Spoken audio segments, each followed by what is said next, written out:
La Charte africaine sur les droits de l'homme et des peuples, également connue sous le nom de la Charte de Banjul,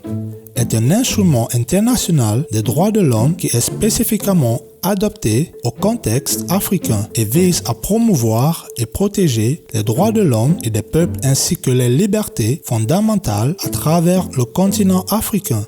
Elle a été adoptée en juin 1981 et est entrée en vigueur en octobre 1986. La charte a été ratifiée par 54 des 55 États membres en date de mai 2021. En outre, la charte a également établi la Commission africaine sur les droits de l'homme et des peuples, formée en 1987 et située à Banjul, en Gambie.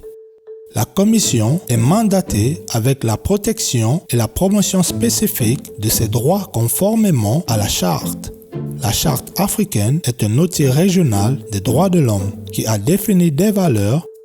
des traditions et le développement de l'Afrique.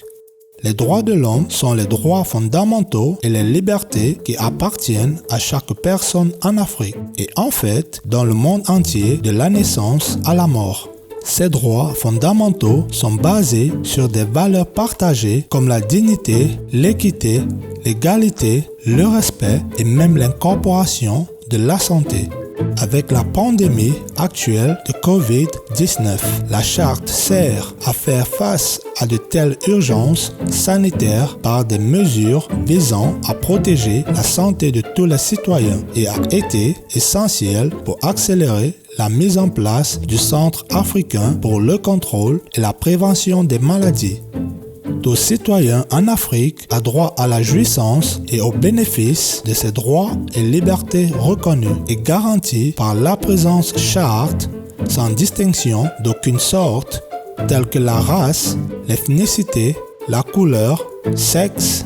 langue, religion, opinion politique et toute autre opinion, l'origine nationale et sociale, la fortune, la naissance ou toute autre situation.